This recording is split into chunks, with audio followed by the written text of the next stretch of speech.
Hi, everyone. Welcome. This is Susan LoPresti. Thank you so much for being here with me today. If we haven't met yet, I am a holistic health coach, a Reiki and meditation practitioner. And today I want to talk about thriving in our life. So I want to explain how you thrive in your personal life to go vigorously and to flourish while progressing towards or realizing your goals in life. So, my goal is to evaluate and embrace what is possible. How can you learn the skills you need on a daily basis to enhance your life? How do you make them second nature? How do you replace bad habits with good habits? We want to create an emotional toolkit that you could use immediately to enhance your well-being. So, I want to talk about setting goals. And setting goals should be about replacing bad habits with good habits. Don't get discouraged if you fall short or you fall off the wagon altogether. Instead, learn how to anticipate falling short and make a proactive plan to get back on the saddle. Remember, every step forward is a step of progress. Rejoice in it. And I was wondering if you guys are familiar with SMART goals. That's an acronym that's been coined in the Journal Management Review in 1981 for specific, measurable, achievable, relevant, and time-bound goals. It may work for management, but it can also work in helping you successfully meet your goals. So let's get into it right now. Specific. Your resolution should be absolutely clear. Making a concrete goal is really important rather than just vaguely saying, I want to lose weight. You want to have a goal. How much weight do you want to lose? And what time interval do you hope to lose that amount of weight? So, for example, 5 pounds in the next 2 months. That's going to be much more effective than just saying that you want to lose weight. And then we want to make those goals measurable. So this may seem obvious if your goal is fitness or weight loss, but it's also important if you're trying to cut back on something too. For example, you want to stop biting your nails, right? So take pictures of your nails over time so you can track your progress and how those nails grow. Logging progress into a journal or making notes on your phone or in an app designed to help you keep track of behaviors can really reinforce the progress no matter what your resolutions may be. And then you want them to be achievable. This doesn't mean that you can't have like these big goals, but trying to take big steps too fast can leave you feeling frustrated or affect other areas of your life to the point that your resolutions take over your life. For example, resolving to save money, and this is a really good one, resolving to save money in, let's say, to retire in 5 years when you're 30 years old is probably not realistic. But saving an extra $100 a month, let's say, and that's easy that you could, and if you're able to save $100 a month and you find it easy to do, you can slide that number up to an extra, let's say 200 or 300 or 400 a month, right? And that makes it more achievable. And then you want your goals to be relevant. So is this a goal that really matters to you? Are you making it for the right reasons? If you do it out of a sense of self-hate or remorse or a strong passion at the moment, it doesn't usually last very long. But if you build up a process where you're thinking harder about what's good for you, right? You're changing the structure of your life. You're bringing people into your life who will reinforce that resolution. Then I think that you have a fighting chance. Now let's look at time bound. Like achievable, the timeline towards reaching your goals should be realistic as well. This means giving yourself enough time to do it with lots of smaller intermediate goals that you set up along the way. Focus on these small wins so you can make gradual progress. If you're building a habit, you're planning for the next decade, not the next couple of months. And then how to stay motivated. Goals fail because they're not right for you. For every goal that you set for yourself, ask yourself, is this goal created based on what someone else or society is telling you to change? Is this goal too vague? What is your realistic plan for achieving your resolution? And how will you handle setbacks? We all know that it can be hard to stay motivated, especially when we fall short of our goals.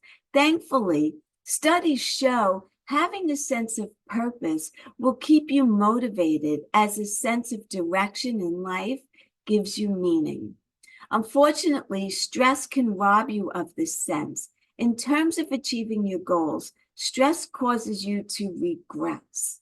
In fact, if you do not address stress right away, you cannot make the changes you want in your life, and you will not feel that sense of purpose that you're looking for. The changes you want to make will be more successful if you have a deeper sense of purpose. But first, you may need to tackle stress and your energy level. So let's get you in the best shape possible to tackle those larger goals. There was a very interesting study of successful women indicated that they had failed more than they had succeeded in life.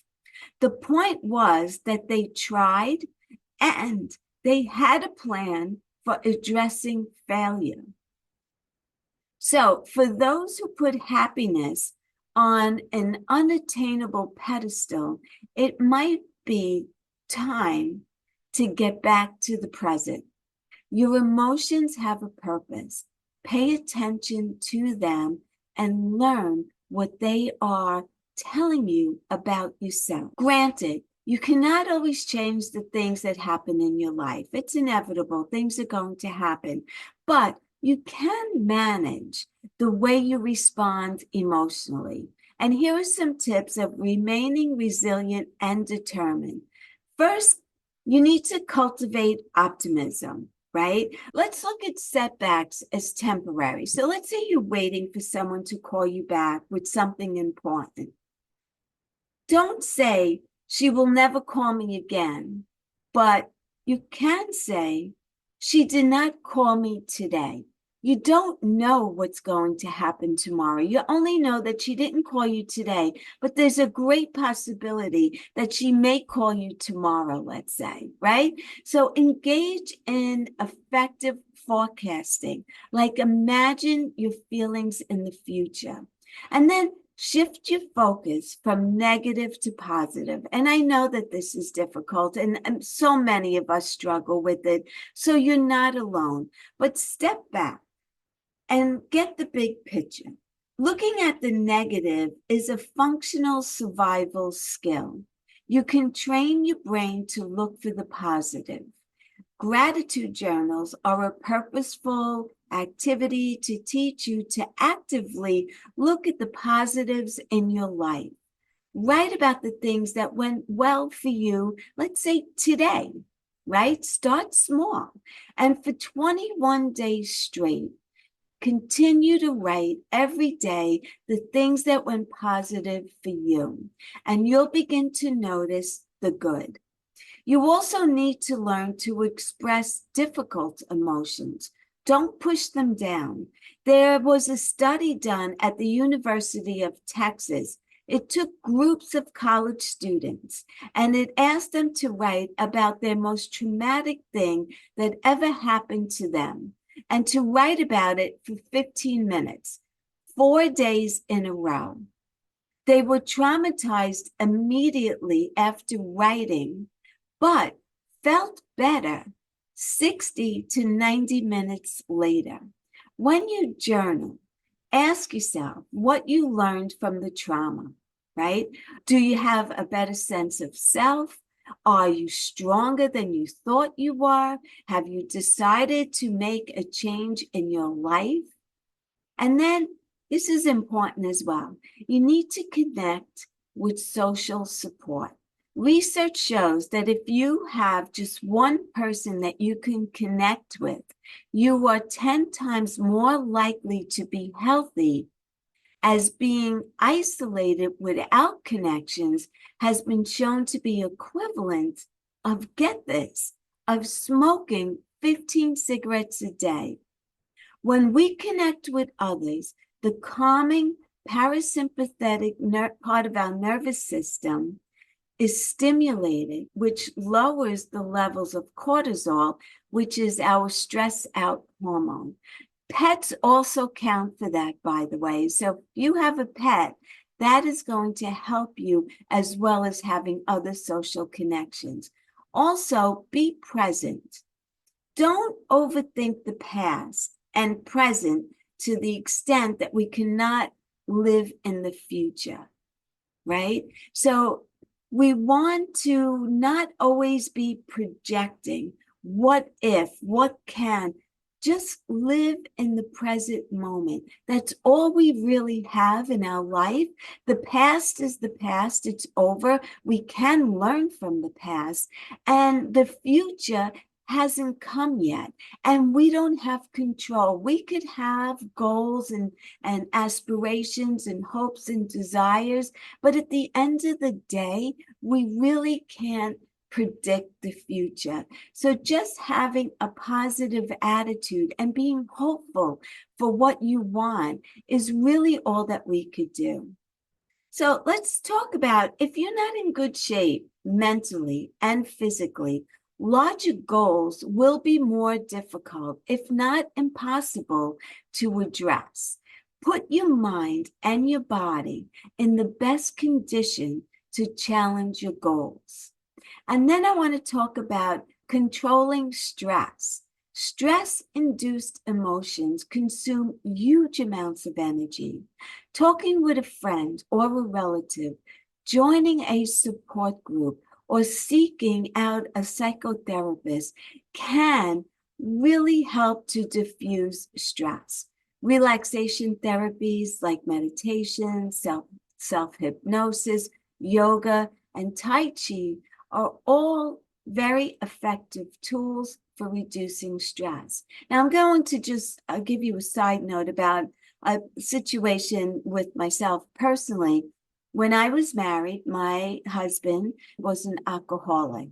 And initially, I wanted to keep it a secret. I didn't want people to know about it. And I really believed that I was going to be able to handle it on my own.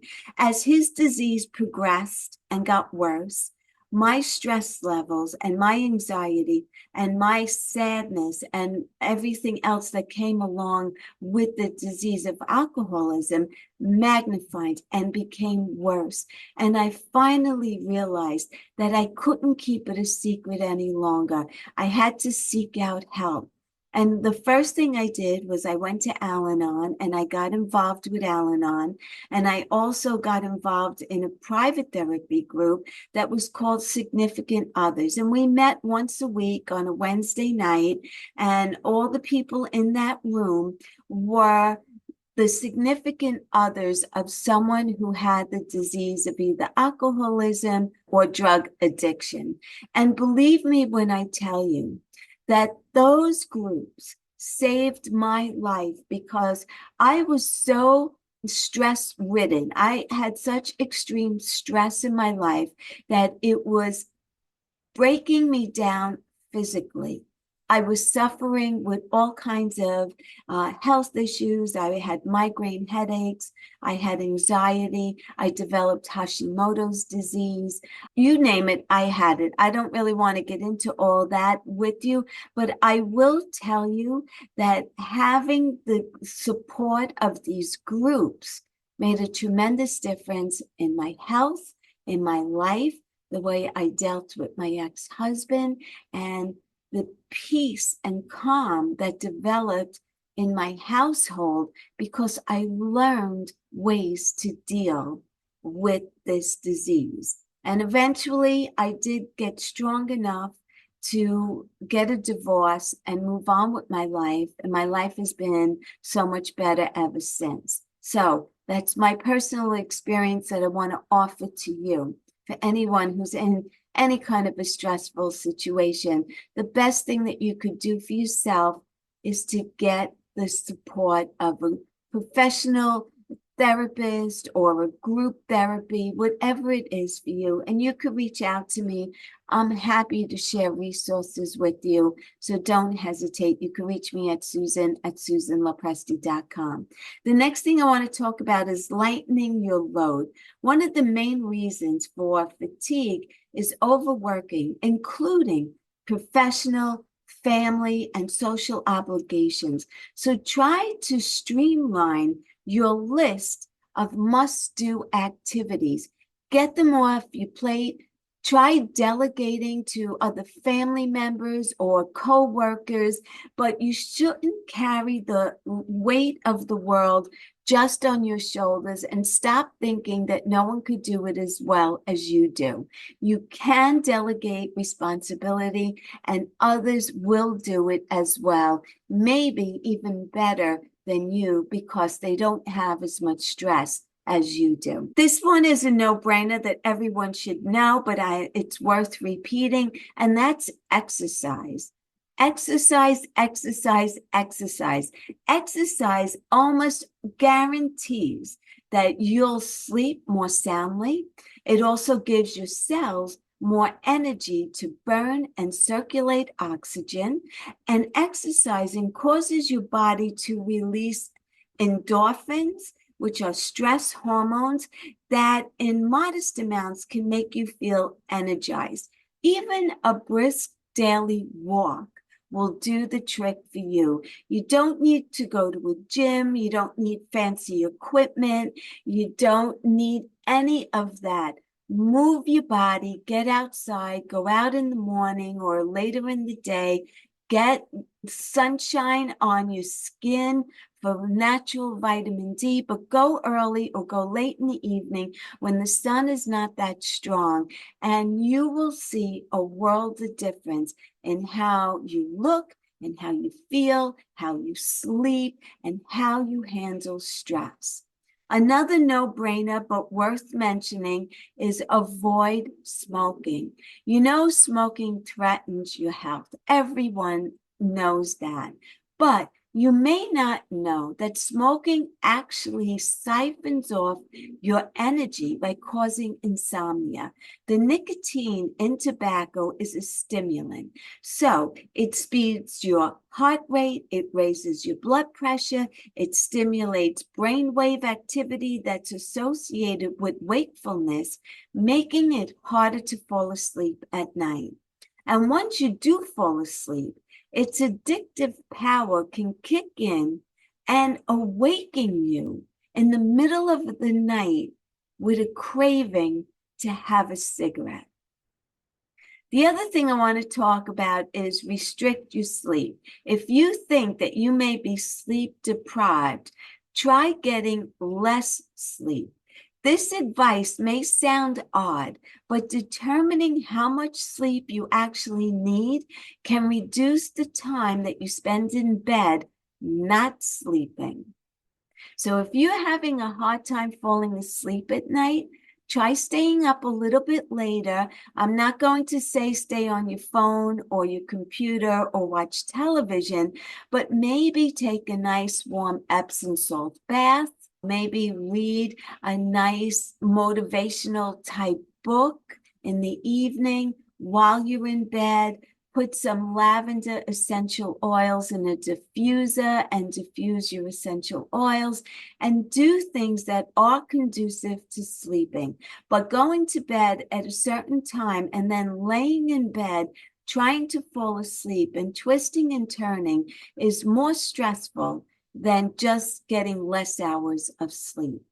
I want to talk about eating for energy. It's so much better to eat small meals and snacks every few hours than 3 large meals a day. Eating foods with a low glycemic index, whose sugars are absorbed slowly, may help you to avoid a lag in energy that typically occurs after eating quickly absorbed sugars or refined starches. And then use caffeine to your advantage. To get the energizing effects of caffeine, you have to use it carefully. It can cause insomnia, especially when consumed in large amounts or after 2 p.m. in the afternoon. You also want to limit alcohol. One of the best hedges against the mid-afternoon slump is to avoid drinking alcohol at lunchtime. If you're going to drink, do so in moderation at a time when you don't mind having your energy wind down. The next thing I want to talk about is the importance of drinking plenty of water. What's the only nutrient that has been shown to enhance performance for the most demanding endurance activities? It's not some of those pricey sports drinks. It's water. If your body is short of fluids, one of the first signs is feeling of fatigue. So you need to continue to drink water throughout the day. Next, practice mindfulness. Spend 10 minutes a day meditating to improve both your emotional and your physical well-being. The Harvard study of adult development is one of the longest running studies on happiness, with lots of good data on being happy. Aging Well focused on 6 factors which predicted healthy aging: physical activity, absence of alcohol abuse and smoking, having mature mechanisms to cope with life's ups and downs, because we're definitely all going to be challenged with life's ups and downs. So we need to learn how to cope in a mature manner, and also enjoying both a healthy weight and a stable marriage or relationship. Taking care of your body is important, but tending to your relationships is a form of self-care too. That, I think, is the revelation. Close relationships, more than money or fame, are what keep people happy throughout their lives. That's what the study basically revealed. Those ties protect people from life's discontents, helps to delay mental and physical decline, and are better predictors of long and happy lives than social class, IQ, or even your genes. How you nurture personal relationships depends on you. Does it mean that you add weekly lunch with a friend to your schedule? Do you join a local club or a sports team? Plan a monthly date night with your partner? Eat meals at the dinner table with your family more often? That's a tradition that has really fallen away. Don't underestimate the importance of those activities to good health and well-being, as the need for attachment starts in infancy and it never goes away. Let's talk about your mood. Whether positive or negative impacts your mental health and affects every aspect of your life, from how you feel about yourself to your relationships with others and your physical health. There's a strong link between good mental health and good physical health, and vice versa. In the other direction, depression and other mental health issues can contribute to digestive disorders, trouble sleeping, lack of energy, heart disease, and other health issues. There are many ways to keep your mind and your mood in optimal shape, which helps you to manage stress. Again, exercise, healthy eating, a stress reduction technique like meditation and mindfulness. When mood and mental health slip, doing something about it as early as possible can keep the change from getting worse or becoming permanent.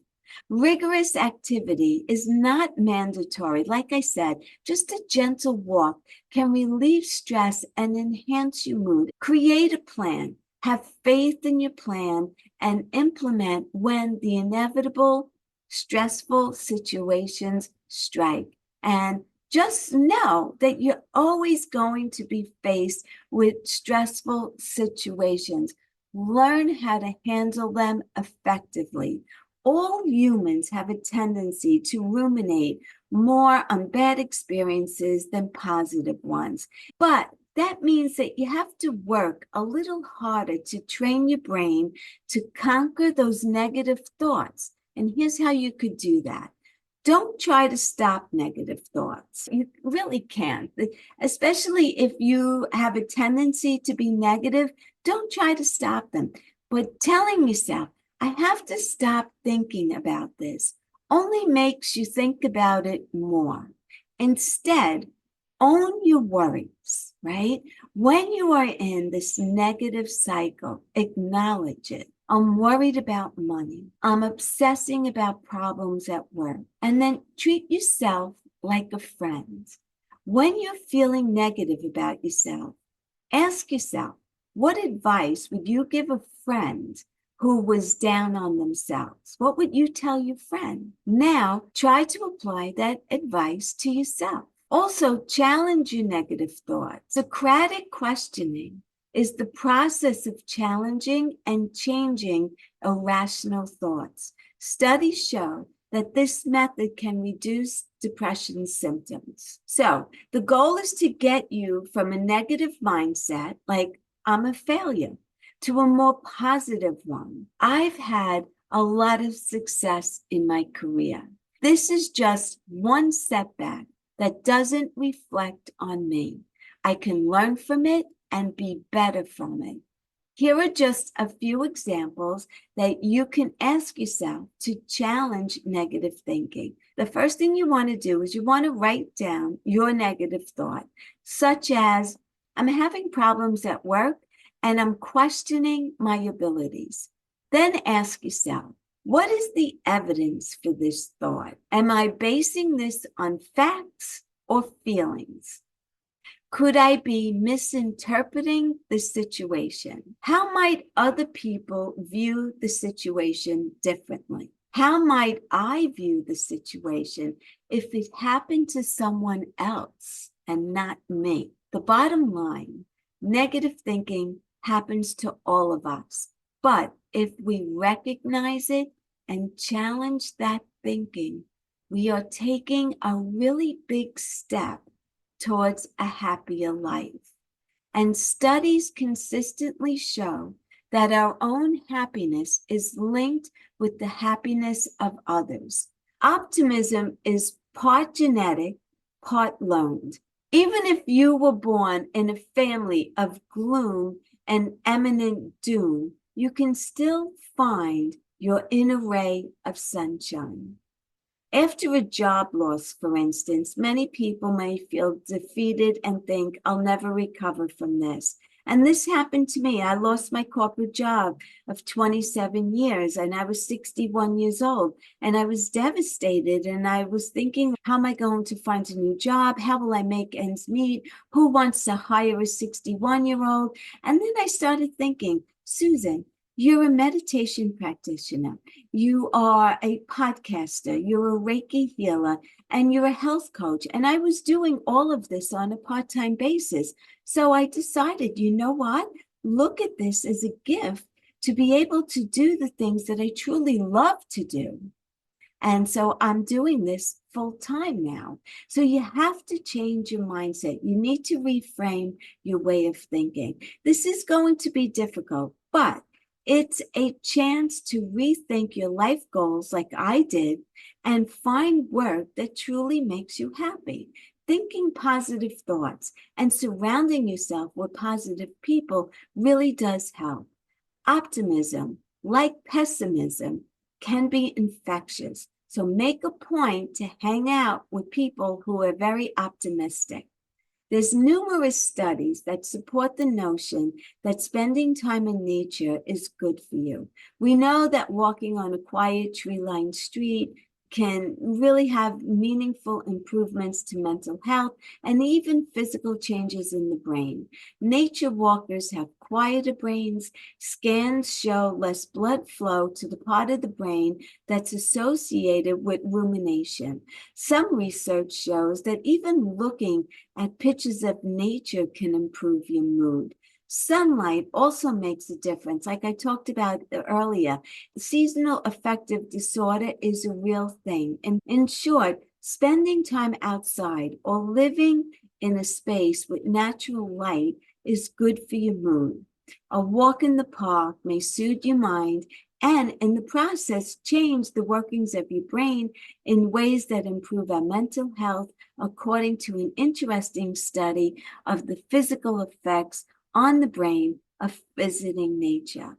Staying healthy in your 20s is strongly associated with a lower risk for heart disease in your middle age, according to the research from Northwestern University. That study showed that most people who adopted 5 healthy habits in their 20s, a lean body mass index, moderate alcohol consumption, no smoking, a healthy diet, regular physical activity, stayed healthy way into their middle age. A disproportionate amount of the weight we gain in life is accumulated in our 20s, according to the data from the Centers for Disease Control and Prevention. The average woman in the United States weighs about 150 pounds when she's 19. But by the time she's 29, she weighs 162 pounds. That's a gain of 12 pounds. An average 19-year-old man weighs 175 pounds. But by the time he hits 29, he's 9 pounds heavier, weighing in at 184 pounds. But it can be especially difficult for a young adult to focus on health, as young people often spend long hours at work, which makes it tough to exercise and eat well. They face job pressure, romantic challenges, money problems, and also family stress. Who has the time to think about long-term health in the midst of all of this?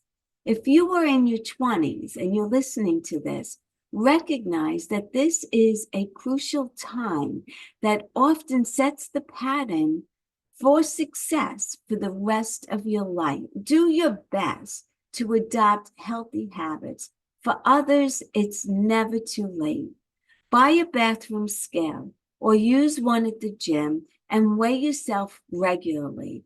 There is nothing more harmful to long-term health than carrying excess pounds, and weight tends to creep up starting in our 20s. It's pretty easy for most people to get rid of 3 to 5 pounds and much harder to get rid of 20 pounds. Keep an eye on your weight and catch your weight quickly is the best way to go. That's why I suggest buying a scale and weighing yourself at least once or twice a week. Your health goals should focus on specific behaviors, but be realistic about the outcome. Exercise does make you healthier with cardiovascular benefits in addition to weight loss benefits. However, for weight loss, you will generally have to participate in 60 minutes of moderate cardio per day.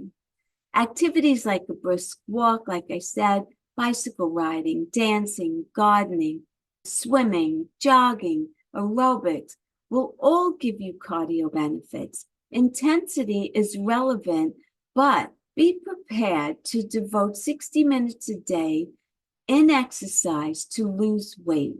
If your goal is to improve health, only 30 minutes a day will suffice. If you do not cook or you're intimidated by cooking, my advice to you is learn to cook. This may be the best way to meet your health goals, as learning to cook will save you money and help you to eat healthy. Learning to cook means planning, shopping, cooking, and cleaning up. It takes time, more time than swinging through the drive-thru, right? Cooking is the best way that you could follow a healthy diet and embrace whole grains, reduce salt and sodas, boost your intake of veggies and fruits and other nutrient-rich ingredients, and also to use healthy oils and lean, healthy protein. As you experiment with herbs and spices and new cooking techniques, you will find that you could cut down on unhealthy fats, sugar, and salt, as well as excess calories that's found in prepared foods and convenience foods or going to a restaurant. This supports your goal of developing a nutritious and enjoyable pattern that is sustainable and that will help you not only be well, but also to help you to manage your weight. Plant-based diets can improve your overall heart health. And the two most recommended diets are the DASH diet and the Mediterranean diet, because both emphasize high fiber levels and healthy fats. The DASH diet, and I'm just going to give you like a quick synopsis of it, includes plenty of fruits, vegetables, and whole grains, non-fat or low-fat dairy, lean proteins such as fish, poultry, and beans, healthy fats, for examples, nuts, seeds, and vegetable oils, and then limited salt, limited sugar, processed foods, and red meats. The Mediterranean diet includes plenty of fruits, vegetables, and whole grains, healthy fats like nuts and olive oil instead of unhealthy fats like butter, limited salt, and substituting herbs and spices instead of salt. Mainly fish and poultry for protein, and with a limited amount of red meat, maybe once or twice a month. And as far as animal protein goes, and also if you're going to eat dairy, organic is always best. And I don't want to get into it here because this is already a pretty long class. So I just want to say, try to get grass-fed, 100% USDA certified organic. Busy people often eat quick meals out. Find quick meals that you can stash in your desk, like an apple or a can of nuts or I don't really believe in canned fruits, but if you're at your desk and you keep a can of peaches in your desk and you just dump out the syrup that's in there and maybe give it a rinse. It's not the most ideal, but if you can't grab a peach and you don't have access when you're at work to fruit, that's better than like going down to grab maybe a candy bar or a granola bar, because they're just loaded with sugar and it's not healthy for you. That's why I say that, but I'm really not a believer in canned fruits. You want to focus on eliminating processed foods and refined carbs as well. Prepare for those busy times, right? And rejoice in the times that you can cook. You can even consider a fresh food delivery service. There's a lot of great ones out there. There are some that are plant-based. There are others that are gluten-free. There's keto one. Like, you name the diet that you want to be on, whatever works for you and your body. Because I'm not a believer in telling people how to fully eat, except that you should definitely be making the majority of your diet plant-based. But so there are a lot of great cooking services out there. And if you work long hours, I think it's better to invest in a service like that than making poor decisions because you're tired and you just don't feel like cooking, which is very understandable. Vegetables offer more benefits than fruits in terms of vitamins and minerals with fewer calories, but fruits are a great way to start if you don't get much of either one. The best ways to get more fruit and veggies is to cook more meals at home with unprocessed foods. This also decreases your sodium and sugar intake and also calorie intake. Cooking with fresh whole ingredients will lead to an increase in the consumption of fruits and vegetables. Begin by cooking one meal a week. And then you can, if time, finances, or other reasons make home cooking difficult, add an extra vegetable dinner each night or replace a snack with an apple or an orange. Frozen vegetables are a great time saver with the same benefits as fresh ones, provided that there's no added sauces or anything else added. And then, like I said, canned fruits, preferably if they're not packed in syrup, but if they are, dump the syrup, rinse them out, and take it from there. But I'm really not a fan, but I just want to bring it to your attention. Check the salt content on canned vegetables also, or choose the lowest sodium. And I'm not a big fan, actually. I don't believe in canned vegetables at all, but you may have a different preference of that. So I'm telling you, you can choose them, but look for low sodium. I like frozen veggies. I think they're much better. You could get them organic. And again, just as long as the only ingredient in frozen is the vegetable. You don't want those extra sauces or any added ingredients. Do not drink your fruit juices or rely on dried fruits, as any concentrated form of fruit sugars pack a lot more calories and they add up a lot faster. Cooking at home also will save you money and creates a nurturing, supportive dinner time environment. It's also a skill and a tradition that you can pass on to your children and your grandchildren. You also want to drink water, stay hydrated. It helps you to maintain energy and prevents headaches and other dehydration effects. If you think you're hungry when you normally aren't, there's a good chance that you're just simply thirsty. Lemons and limes are a healthy source of vitamin C, and while the juice from a quarter of a lemon or lime only has about 3.3 milligrams of vitamin C, make it a habit of drinking water with lemon or lime juice in it can boost your daily intake of this important vitamin. Adults should get between 75 to 95 milligrams of vitamin C per day, and several glasses of water with lime juice can provide a significant percentage of this guideline. So let's talk about coffee.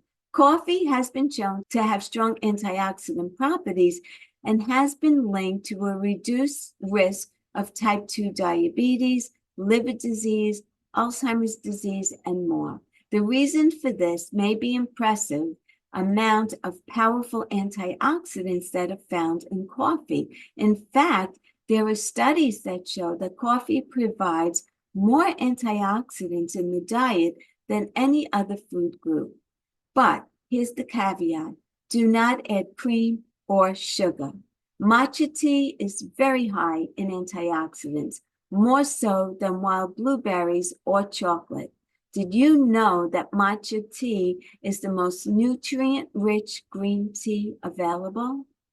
Tulsi tea, also known as holy basil, has anti-inflammatory antioxidants that reduce the painful and dangerous inflammation that's associated with various forms of arthritis, cancer, degenerative neurological disorders. It also supports and strengthens many prominent areas of the body, such as inoculating the immune system, providing lung and bronchial support, and also free radicals.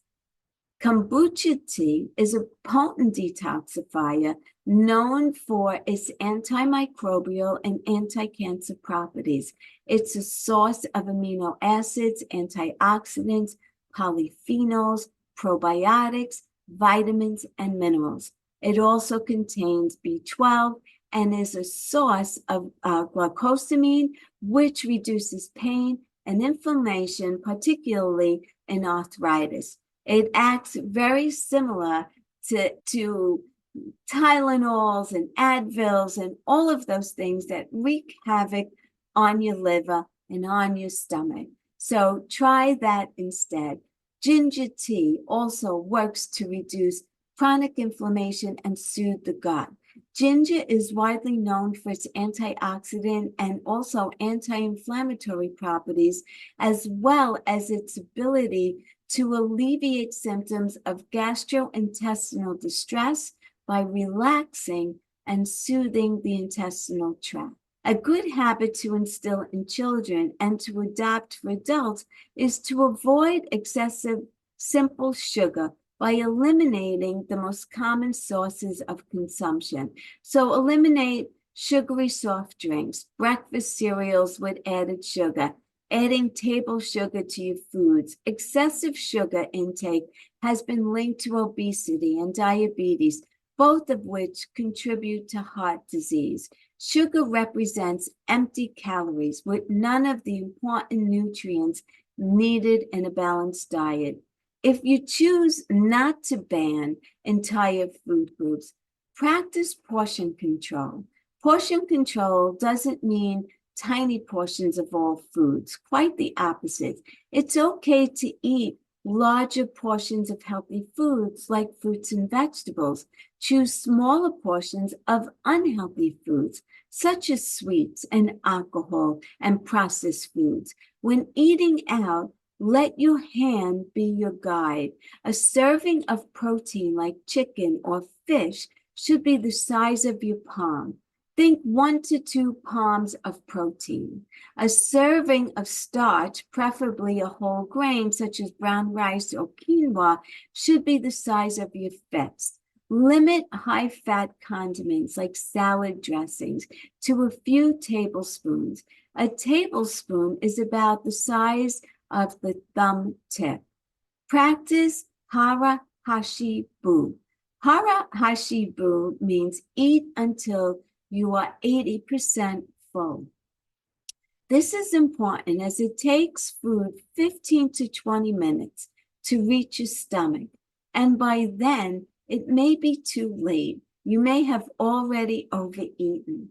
Finally, watch the weekends. If you engage in a lot of snacking, as one study found that on Friday through Sunday, young adults consumed about 115 more calories than on other days, mainly from fat and alcohol. So be aware of that.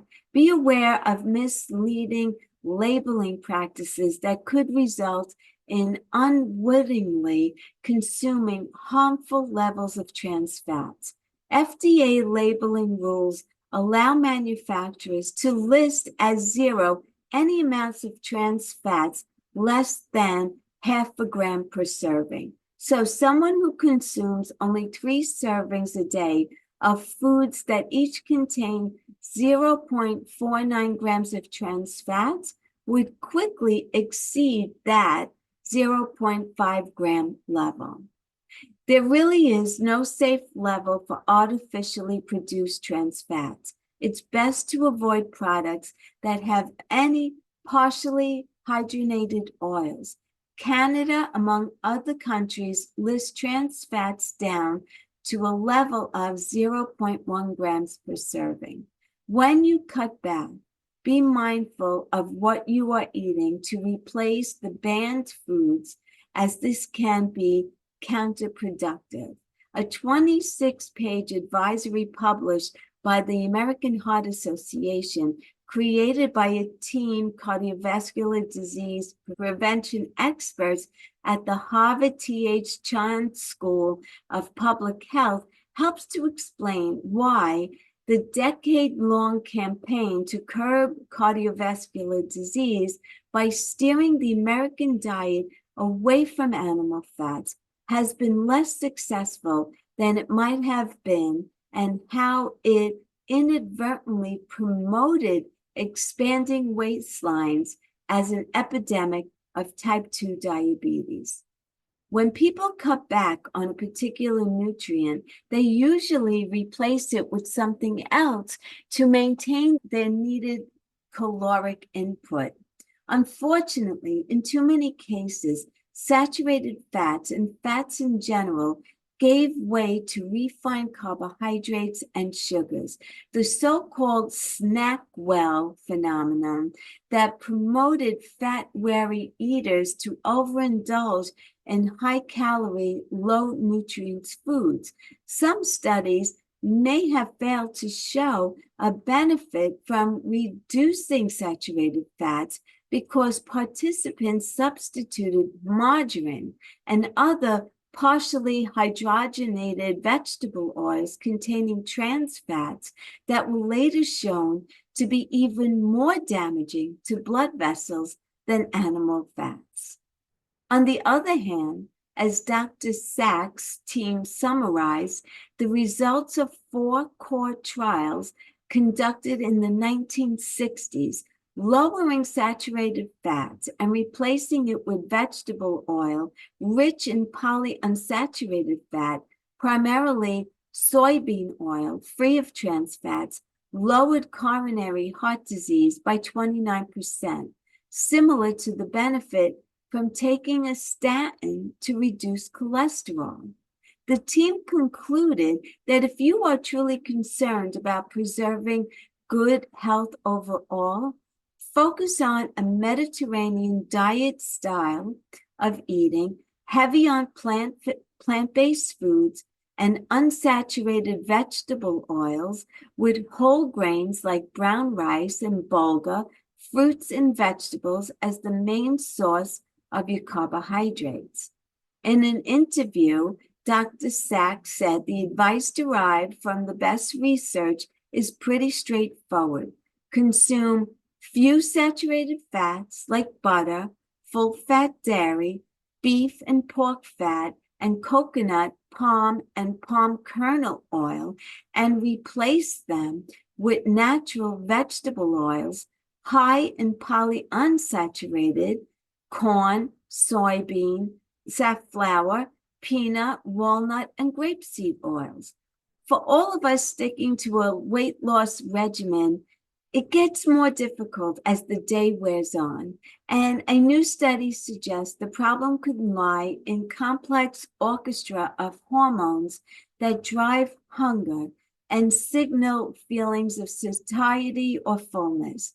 The small group of 32 obese men and women, half of whom had a habit of binge eating, suggests that satiety hormones may be lower during the evening hours, while hunger hormones rise towards nightfall and may even be stoked higher by stressful situations.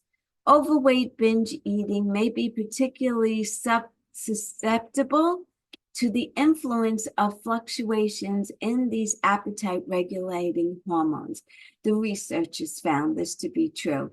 There's more opportunity to eat in the evening, but this study shows that hormonal responses are setting this activity up. A 2013 Harvard study of normal weight individuals that found circadian rhythm played a role in regulating appetite, and that hunger peaks in the evening and appetite is at its lowest in the morning, even though people have not eaten all night.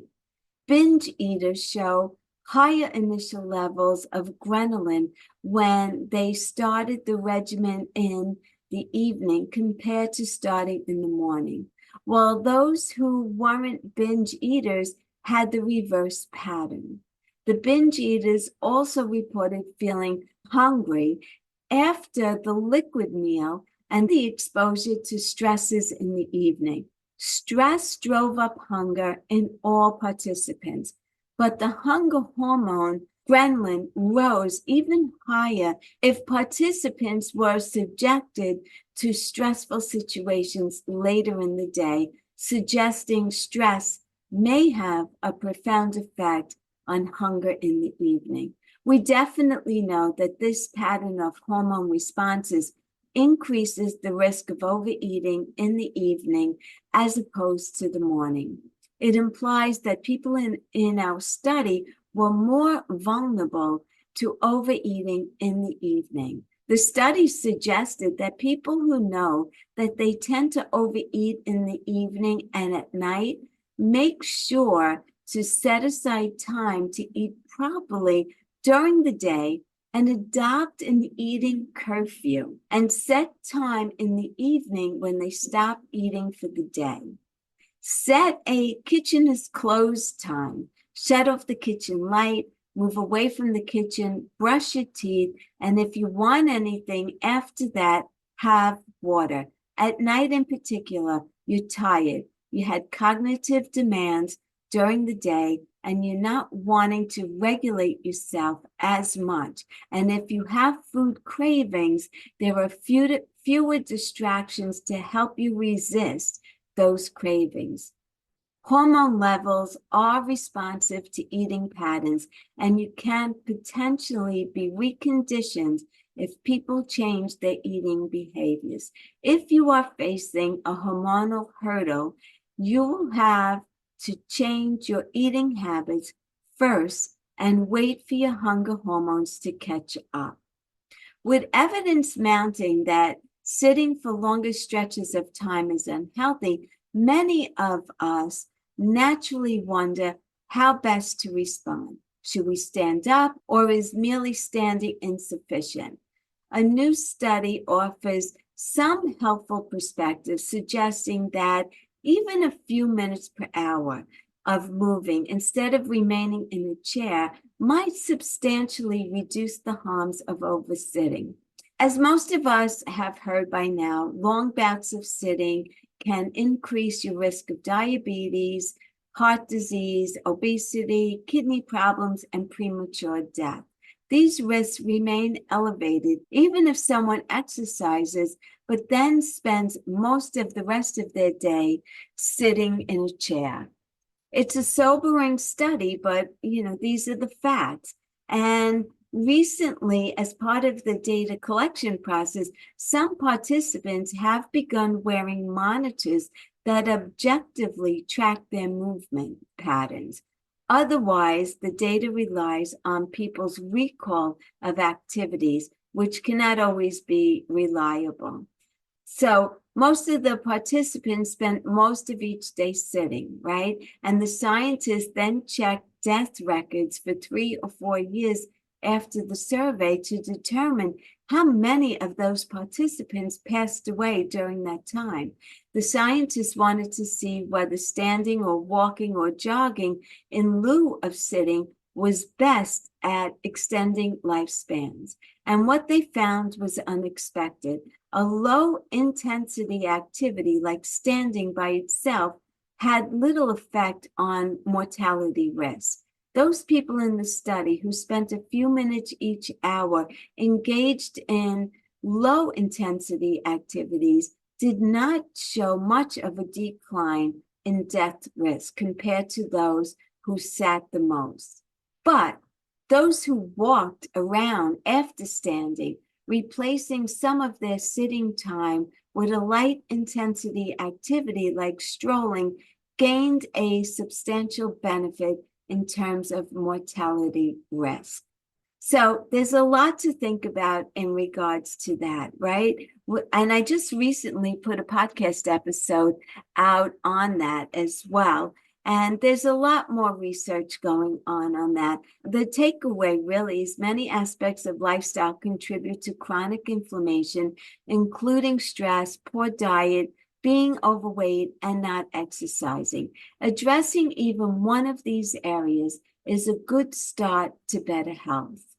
And the experts all agree that physical activity and sleep are the two most important components of good health. Physical activity is almost magical in its ability to improve the quality of life. And on that note, I'm just going to say, I know this was a long class, and I hope that you stuck around for the whole class. And I want to thank you very much for being here. I'm grateful for each and every one of you. Thank you again for listening. Until the next time, be well, stay happy, and bye for now. Take good care, everyone.